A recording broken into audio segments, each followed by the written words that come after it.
wabarakatuh. Halo angkutan muda, kembali lagi bersama kita di podcast GI Muda Komisariat Malang Raya. Di sini saya Syabila Ilmi Al-Razak selaku host podcast pada hari ini. Oke, di sini saya akan mengangkat tema tentang pelaporan keberlanjutan ESG untuk masa depan pelaporan keuangan ke depan. Di sini, pelaporan keberlanjutan adalah masa depan laporan keuangan karena mencerminkan realistis ekonomi modern.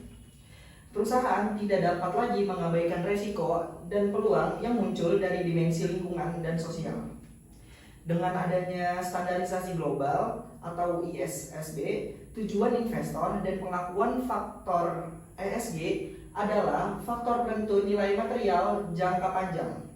Integrasi penuh pelaporan ESG ke dalam kerangka pelaporan keuangan ini adalah langkah logis menuju transparansi dan akuntabilitas perusahaan yang lebih paripurna. Pergeseran ini mengubah laporan keuangan dari sekadar ringkasan kinerja masa lalu menjadi peta jalan komprehensif untuk menciptakan nilai jangka panjang dan mengelola risiko sistematik. Oke, di sini saya tidak sendirian dengan narasumber yang sangat luar biasa dan sangat hebat. Di sini saya perkenalkan Ibu Novi Lailul Wafiroh SEMA sebagai narasumber pada kali ini. Assalamualaikum Bu Novi. Waalaikumsalam. Bagaimana kabarnya Bu Novi? Alhamdulillah sehat Mas Bilal.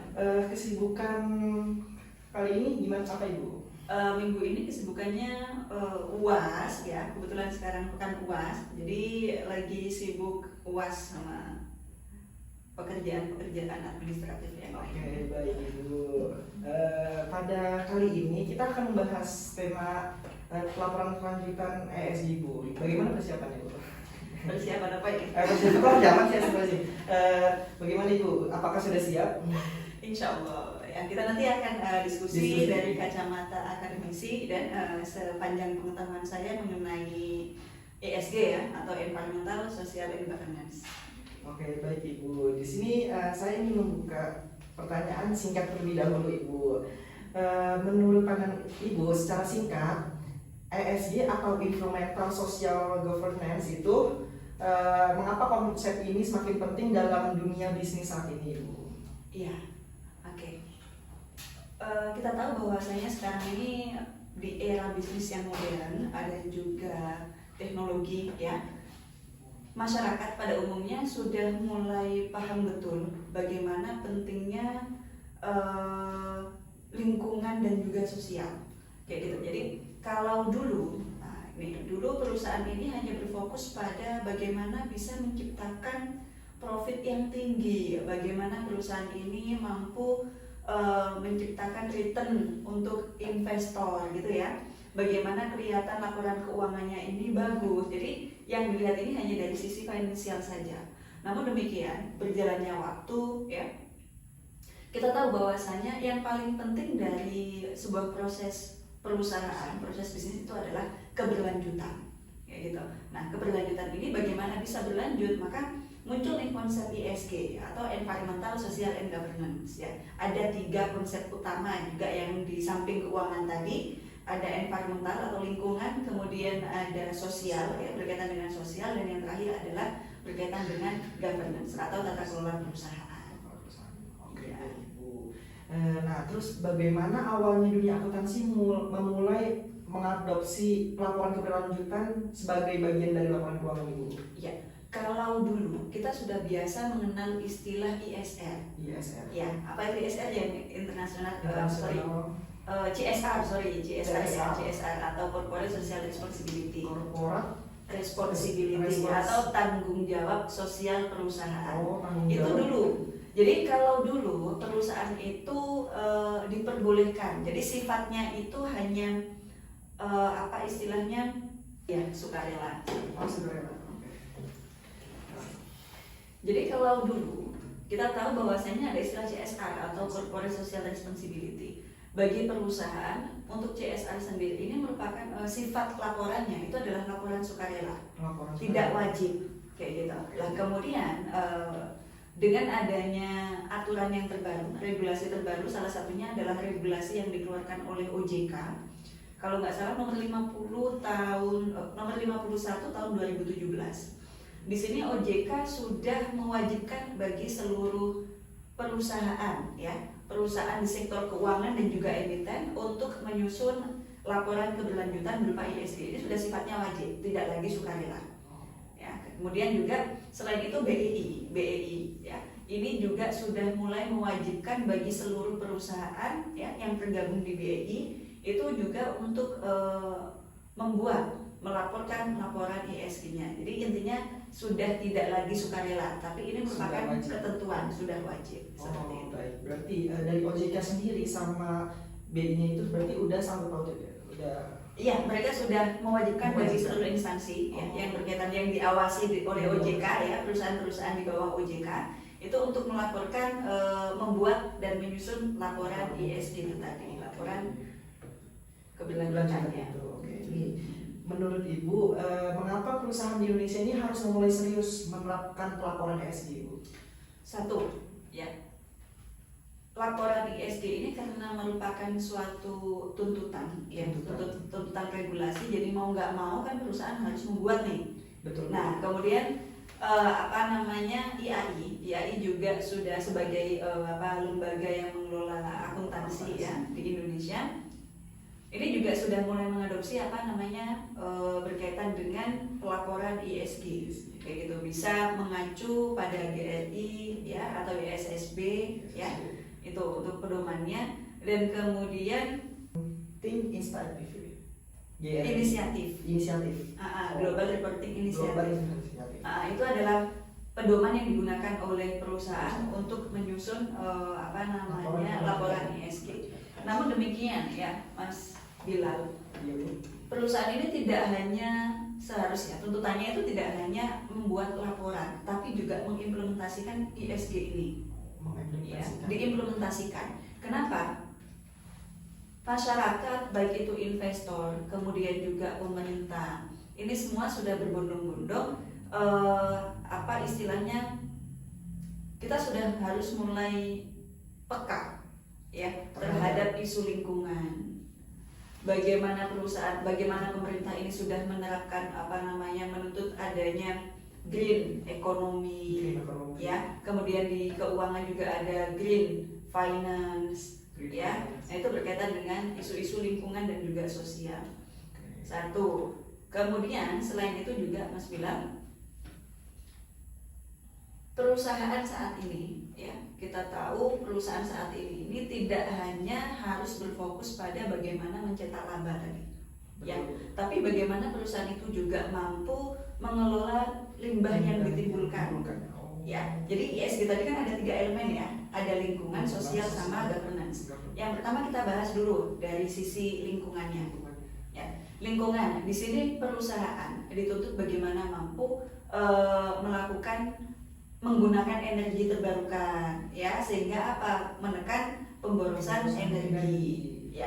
Bisa perusahaan itu juga menggunakan energi tata surya, ya, sehingga sehingga menekan biaya listrik. Nah, kayak gitu, ya. Kemudian juga iya betul, itu juga tujuannya adalah efisiensi juga, ya. Selain itu juga berkaitan dengan bagaimana limbah yang dihasilkan dari proses produksinya. Betul. Ya, nah perusahaan-perusahaan khususnya perusahaan manufaktur, ya, ini kan pasti akan menghasilkan limbah produksi. Produksi yang sangat banyak. Betul sekali. Jadi bagaimana perusahaan ini mampu membuat energi terbarukan atau berinovasi, ya, sehingga limbah yang dihasilkan ini diproduksi ulang dan seterusnya, ya, sehingga akan menembah atau zero waste, gitu, ya. Biar tidak terjadi zero waste. Bukan biar tidak terjadi, tapi harapannya agar menghasilkan zero waste ini tadi, ya. Betul. Jadi adanya nol limbah, gitu, ya.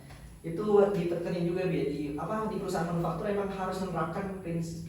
Iya, harapannya seperti itu sehingga limbah-limbah yang dihasilkan, kalaupun ada limbah maka limbah ini harus didaur ulang. Iya, nah, sehingga bisa digunakan lagi. Nah, sehingga tidak mencemari lingkungan dan seterusnya.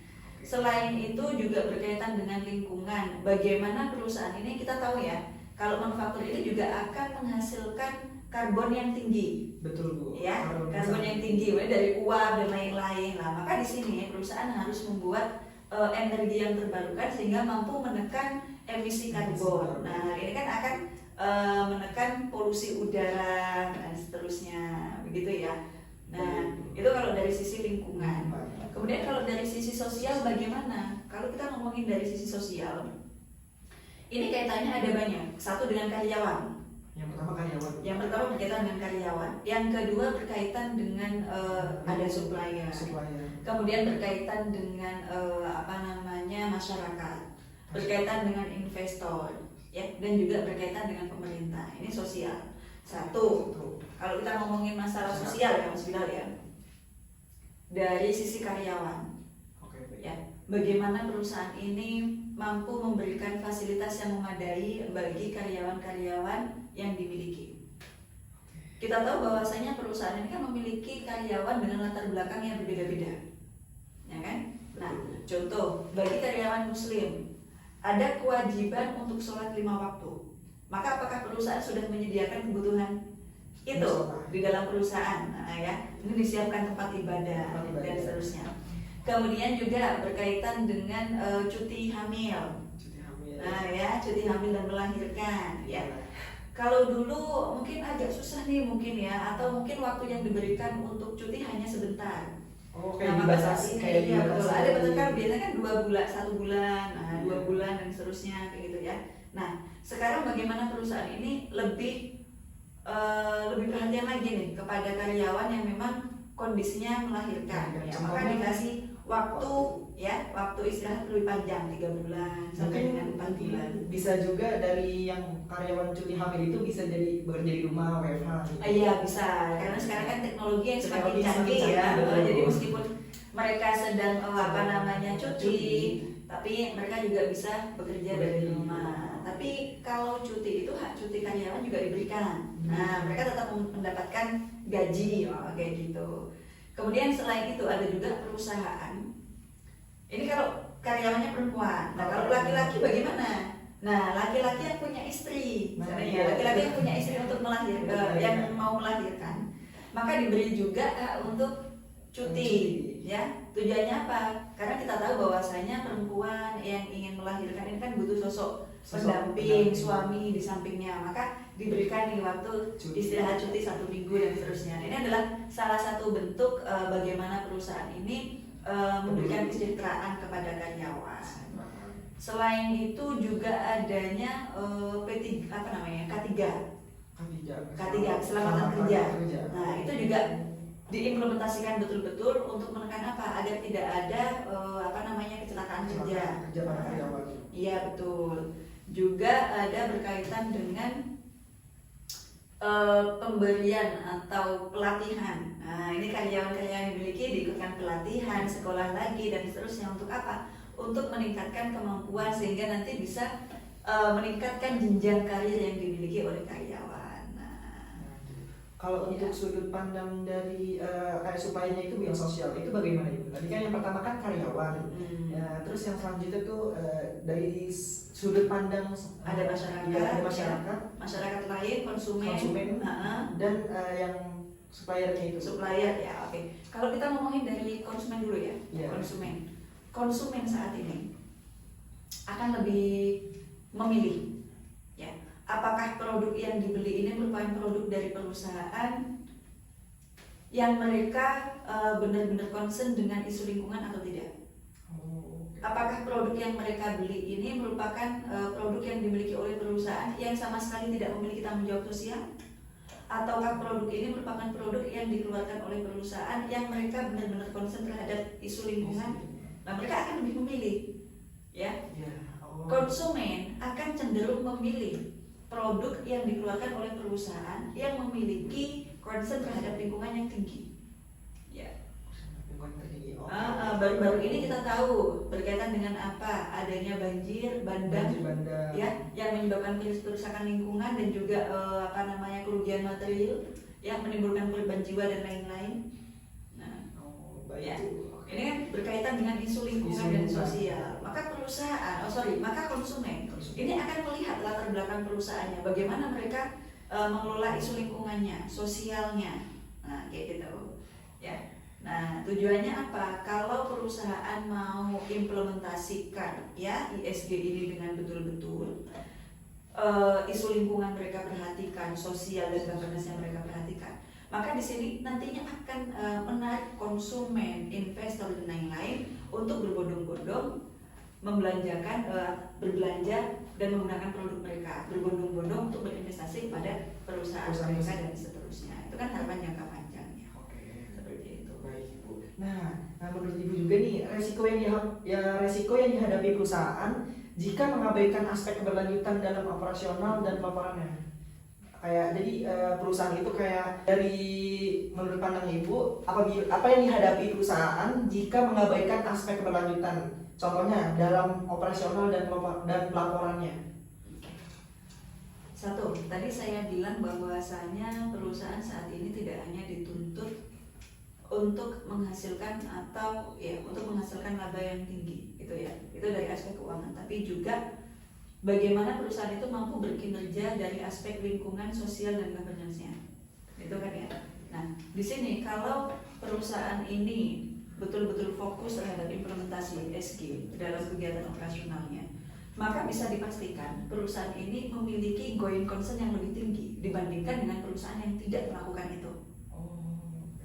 Kenapa demikian? Satu, ketika perusahaan ini betul-betul mengimplementasikan ESG, maka dari awal, mulai dari planning operasionalnya, mereka sudah memperkirakan, ya, sudah memetakan kira-kira risiko apa saja sih yang akan timbul ketika kita melakukan kegiatan operasional ini.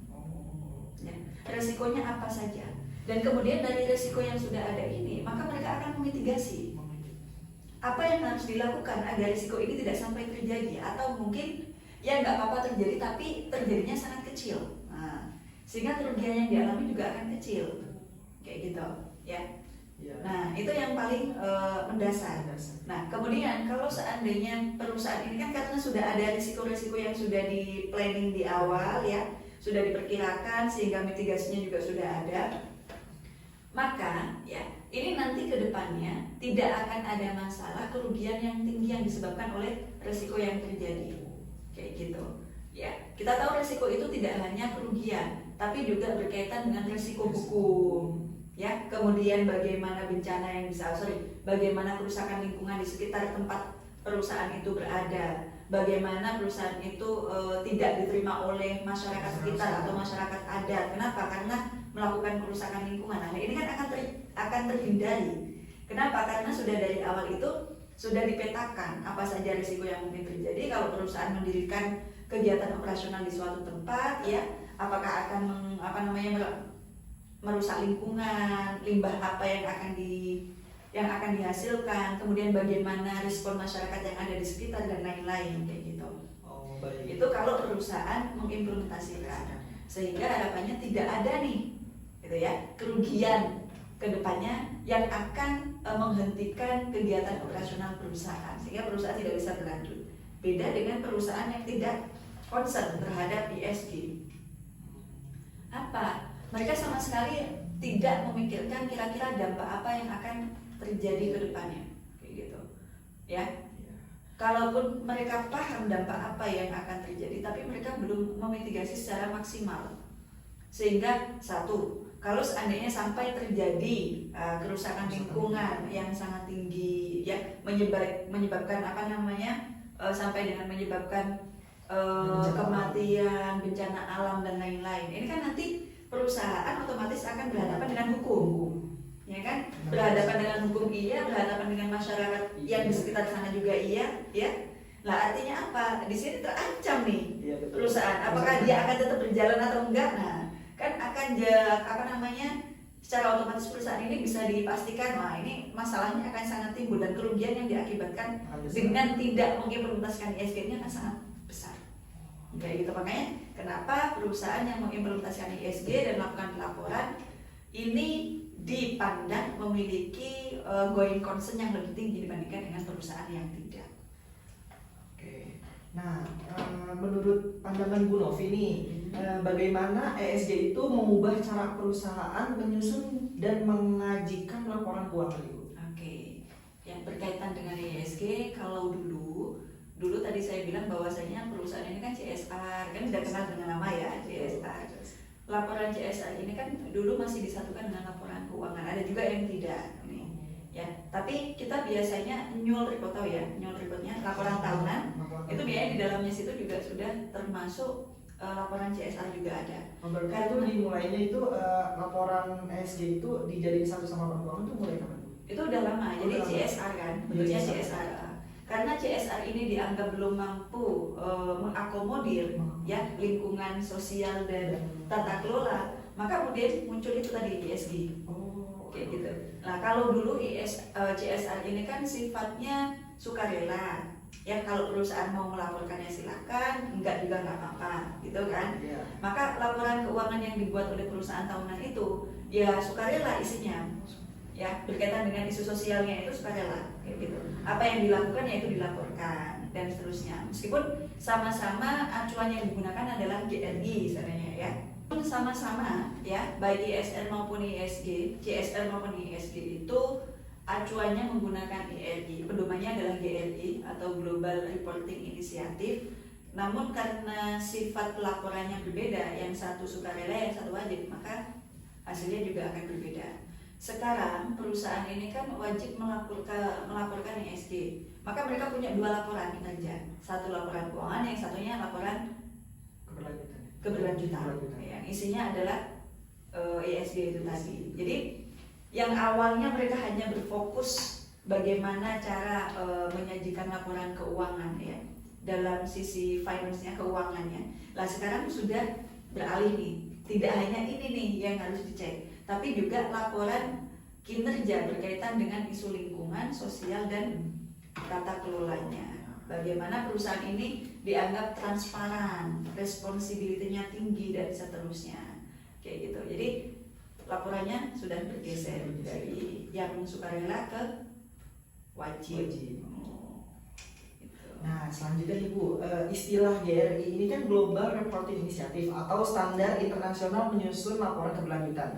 Dan terus ada istilah lagi Bu terkait namanya ISSB atau International Sustainability Standard Board.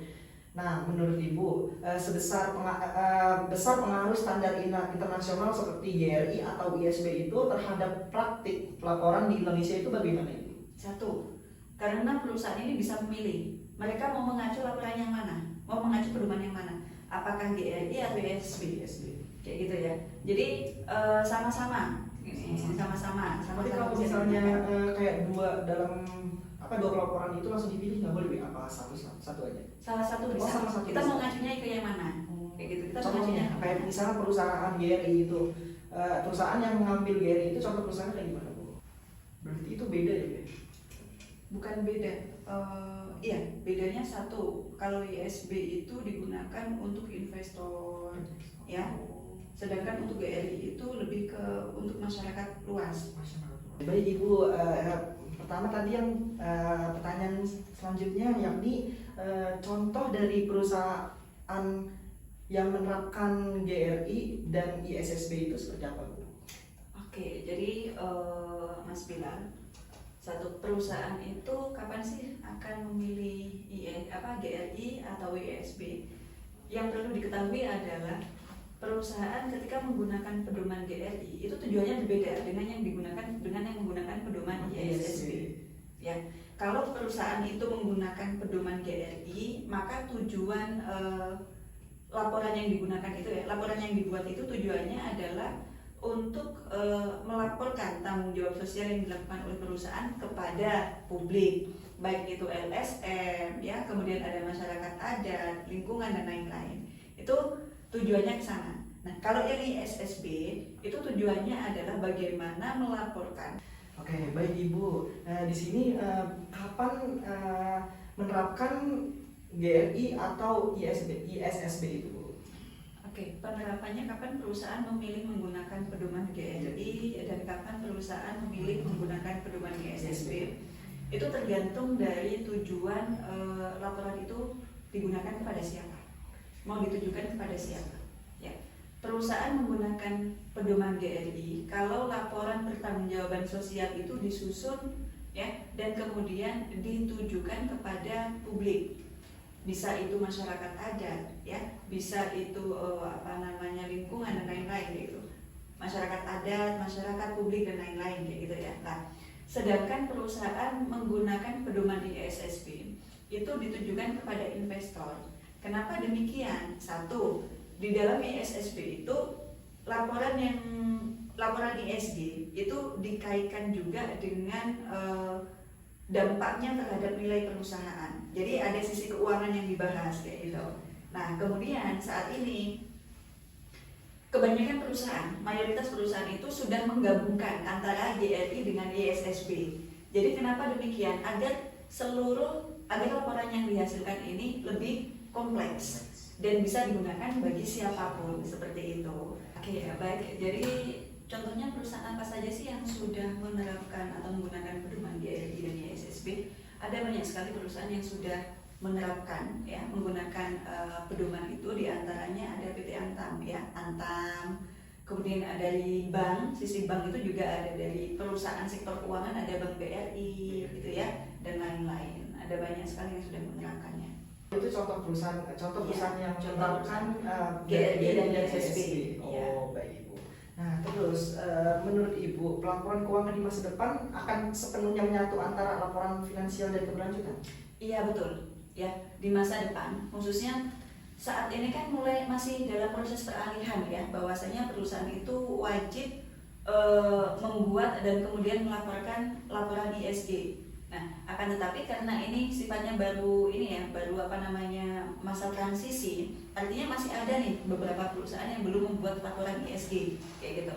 Lah kemudian sampai dengan tahun 2027, di mana tahun 2027 ini seluruh perusahaan sudah wajib ya, sudah tidak ada pengecualian, wajib untuk menyusun laporan ISG.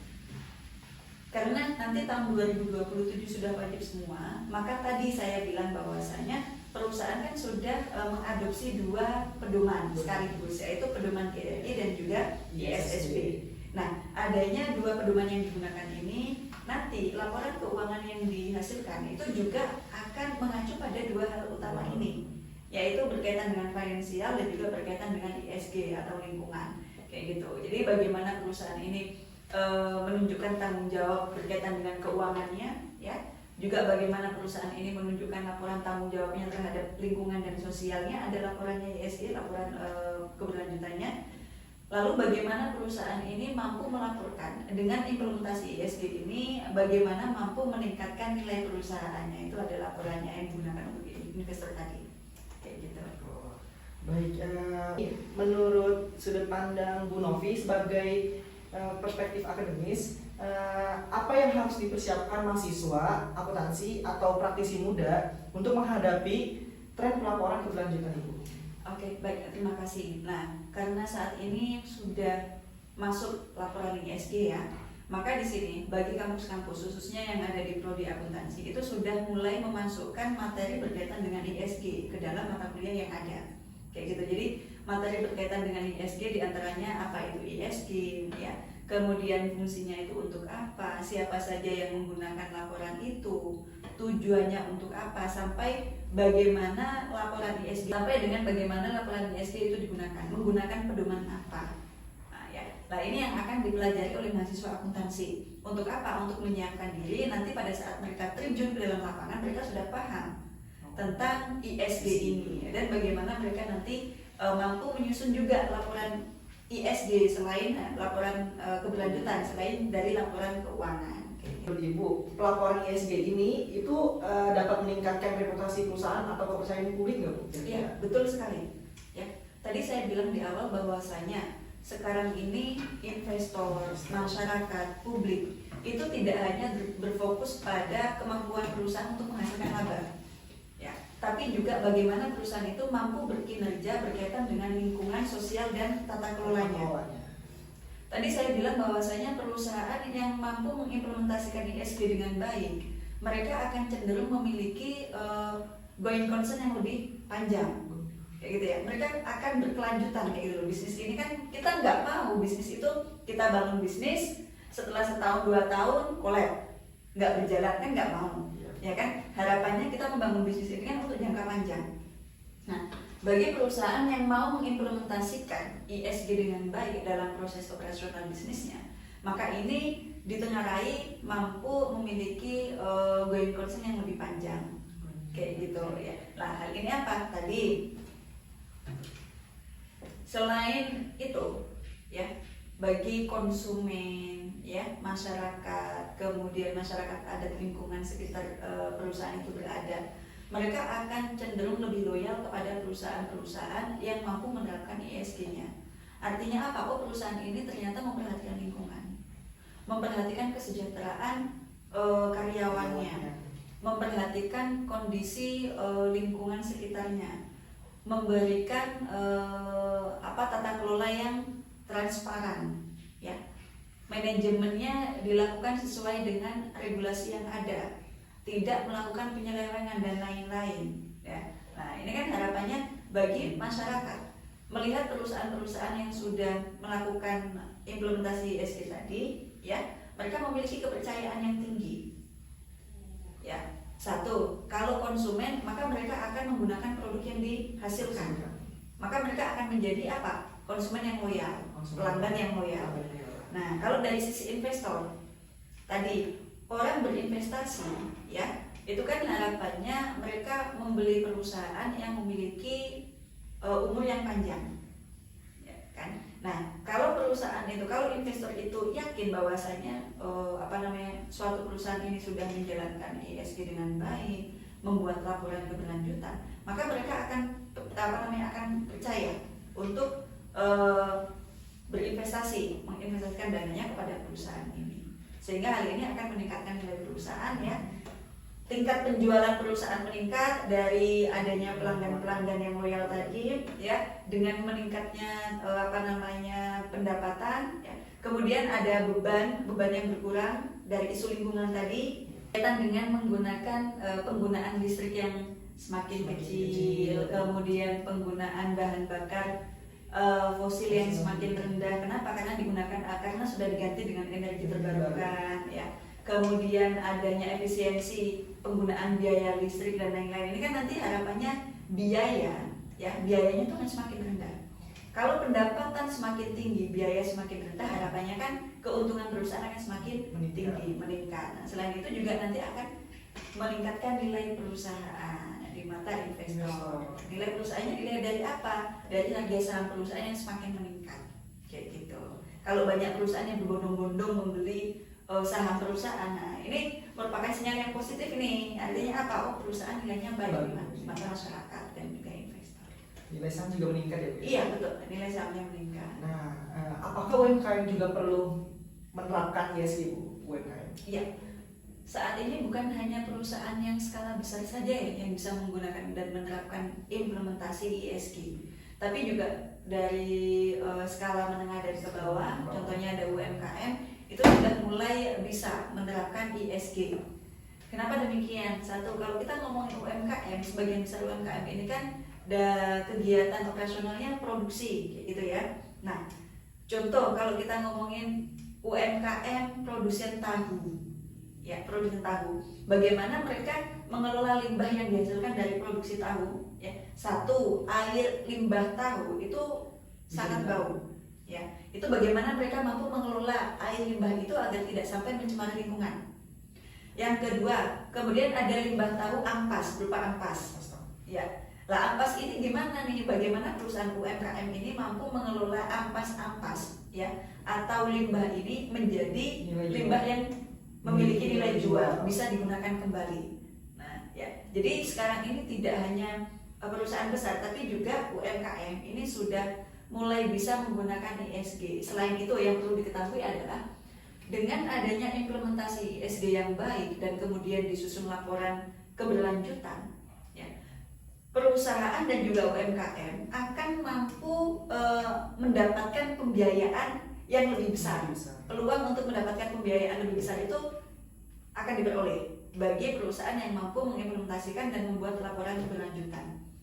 Kenapa demikian? Karena ada pembiayaan hijau dari sektor perbankan. Artinya apa? Perusahaan yang mampu mengimplementasikan ESG ini akan diutamakan, ya untuk mendapatkan pembiayaan atau fasilitas kredit dari bank dengan suku bunga yang relatif rendah dibandingkan dengan perusahaan yang tidak mengimplementasikan ESG seperti itu. Itu adalah salah satu dampak positif yang akan diperoleh perusahaan dan juga UMKM. Nah, misalnya nih POV, misalnya saya selaku UMKM nih Bu, nah terus saya ingin menerapkan prinsip ESG. Nah, mulainya itu dari mana Bu? Kalau untuk dari UMKM sendiri? Oke, dari pelaku UMKM. Tadi saya bilang bahwasanya untuk ESG itu kan ketika diimplementasikan secara otomatis dia akan menyatu dengan seluruh aspek operasional perusahaan. Dimulai dari planningnya. Oh, berarti UMKM ini menerapkan planningnya terlebih dahulu Bu? Jadi kan kita harus punya planning dulu. Kalau kita mau melakukan kegiatan operasional, kita punya planning. Planningnya apa saja? Dan dari kegiatan-kegiatan yang akan dilakukan, kira-kira resiko apa saja yang akan dilakukan? Kira-kira resiko apa saja yang akan dihadapi oleh perusahaan? Nah, ini adalah proses manajemen resiko. Dan dari resiko itu kemudian kira-kira bagaimana perusahaan akan meminimalisir atau bagaimana perusahaan ini nanti akan meminimalisir resiko yang dihadapi dengan cara apa, memitigasi, sudah mempunyai hal-hal yang akan digunakan untuk memitigasi resiko tersebut dan seterusnya. Kalau menurut sudut pandang dosen itu bagaimana Bu untuk mengenai pelaporan keberlanjutan ESG? Satu, pelaporan ESG ini harapannya ya bagi akademisi ini tidak hanya untuk suatu bentuk laporan aja. Karena ada regulasi maka perusahaan berbondong-bondong untuk menyusun laporan ESG atau berlanjutan. Bukan itu. Harapannya adalah ESG ini betul-betul diimplementasikan. Kayak gitu. Jadi kalau sekarang kan kalian teman-teman akan tahu istilah greenwashing. Jadi perusahaan ini seolah-olah telah mengimplementasikan ESG. Dari mana? Dari laporannya. Tapi sebenarnya enggak. Mereka hanya membuat laporan itu sebagai bentuk kepatuhan regulasi. Nah, harapannya bukan itu. Harapannya adalah perusahaan betul-betul mengimplementasikan ESG ya, karena merupakan bentuk tanggung jawab sosial mereka kepada lingkungan dan sosial serta tata kelolanya ya, yang harapannya juga akan memberikan dampak positif bagi perusahaan dan dilaporkan dalam bentuk laporan keberlanjutan. Oke, baik Ibu. Sebagai penutup nih, ada dua pertanyaan terakhir. Mungkin apa insight terakhir mengenai pentingnya ESG dan bagaimana harapannya agar perkembangan laporan keberlanjutan di Indonesia ini dalam jangka waktu 5-10 tahun ke depan Ibu? Harapannya semua perusahaan berbondong-bondong mau betul-betul menerapkan implementasi dan melaporkan dalam sebagai wujud bentuk tanggung jawab mereka kepada lingkungan dan sosial seperti itu. Dan kemudian IAI ya selaku organisasi akuntan di Indonesia itu juga sudah menyusun pedoman yang bisa langsung digunakan oleh perusahaan-perusahaan baik itu UMKM, tingkat UMKM maupun perusahaan menengah dan perusahaan besar, sehingga mereka akan lebih mudah untuk mengimplementasikan ESG dan juga membuat laporannya. Oke, baik, terima kasih Ibu Novi atas ilmu yang telah diberikan dan diskusi pada podcast hari ini. Mungkin sekian podcast IAI Muda Komisariat Malang Raya. Di podcast selanjutnya, wassalamualaikum.